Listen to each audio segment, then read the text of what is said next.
প্রধানমন্ত্রীর দায়িত্ব গ্রহণ করার মাত্র কিছুক্ষণ পরেই আমি আপনাদের কাছে দুটো কথা বলতে এসেছি।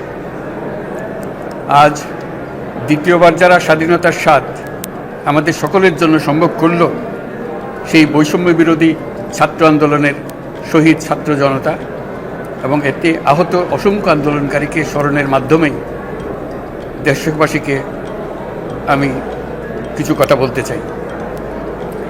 তাদের দুঃসাহসিক আত্মত্যাগ, সাহস ও সারা দেশকে ঐক্যবদ্ধ করার বিনিময়ে ছাড়া এই স্বাধীনতা অর্জন কখনোই সম্ভব হতো না। সেই সঙ্গে তাদের সেই মুক্তির আকুতি উপলব্ধি করে সেনা, নৌ এবং বিমান বাহিনীর যে অকুতোভয় সদস্যরা দেশের মানুষের পাশে এসে দাঁড়িয়ে এই বিজয়কে ত্বরান্বিত করেছেন, তাদের প্রতিও জানাই জাতির পরম কৃতজ্ঞতা ও অভিনন্দন।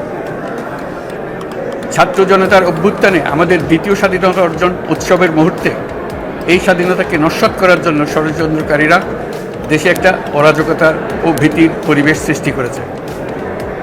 অরাজকতা আমাদের শত্রু, একে দ্রুত পরাজিত করতে হবে। এই মুহূর্তে সরকারের প্রথম কর্তব্য হিসেবে আমরা এই ষড়যন্ত্রকারীদের কঠিন হাতে দমন করব। স্বাধীনতার মুক্ত বাতাস যেন প্রত্যেকে বুক ভরে নিতে পারে, এই নিশ্চয়তা দানেই আমাদের সরকারের প্রথম পরিস্থিতি।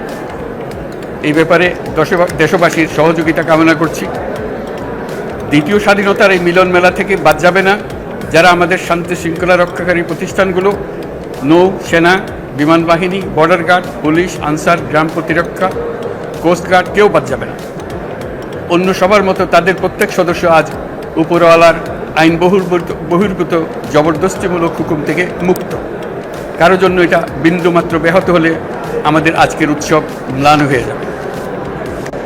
প্রচণ্ড নিষ্ঠুর পতিত স্বৈরাচারী সরকার এসব প্রতিষ্ঠানকে দিয়ে ক্ষমতা কুক্ষিগত করে রেখেছিল। আমরা তার এই প্রচেষ্টা ব্যর্থ করে প্রতিষ্ঠানগুলোর হারানো গৌরব ফিরিয়ে আনব। এই ঘৃণ্য চেষ্টায় ব্যবহৃত হয়ে যারা অপরাধ সংগঠিত করেছে তাদেরকে আইনানুগ বিচারের মাধ্যমে শীঘ্রই উপযুক্ত শাস্তি দেওয়া হবে। একই কথা দেশের সকল মন্ত্রণালয়, সংস্থা, শিক্ষা প্রতিষ্ঠান, নানা কর্মক্ষেত্রের জন্য প্রযোজ্য। সর্বত্র অপরাধের বিচার হবে। আজ প্রত্যেকটি প্রতিষ্ঠান ও তার সদস্যরা নিজ নিজ কর্তব্য পালন করার মাধ্যমে দ্বিতীয় স্বাধীনতাকে উপভোগ করবেন, দেশকে গৌরবের শীর্ষে নিয়ে যাবেন এবং দেশবাসীকে এবং জগৎবাসীকে উপভোগ করার সুযোগ করে দেবেন। আমি জাতির পক্ষ থেকে প্রত্যেকে নির্ভয়ে আনন্দ চিত্তে নিজ নিজ কর্মস্থলে নিজ নিজ সামর্থ্য নিয়ে এগিয়ে আসতে অনুরোধ করছি। দেশের সকল মানুষকে আজ স্বাধীন, নির্ভয়, নিরুদ্বেগ থাকার জন্য নিশ্চয়তা দেওয়ার জন্য আমাদের ছাত্র শহীদরা প্রাণ দিয়েছেন। এই অভ্যুত্থানের মাধ্যমে সৃষ্ট সরকার দেশের প্রত্যেকের সরকার। এখানে থাকবে সকলের আকাঙ্ক্ষা পূরণের অধিকার। অরাজকতার বিষ বাষ্প এখন যেই ছড়াবে, বিজয়ী ছাত্র জনতা সহ মুক্ত মানুষের আইনশৃঙ্খলা বাহিনীর পূর্ণ শক্তি তাকে ব্যর্থ করে দেবে। নিষ্ঠুর স্বৈরাচারী সরকার দূর হয়ে গেছে।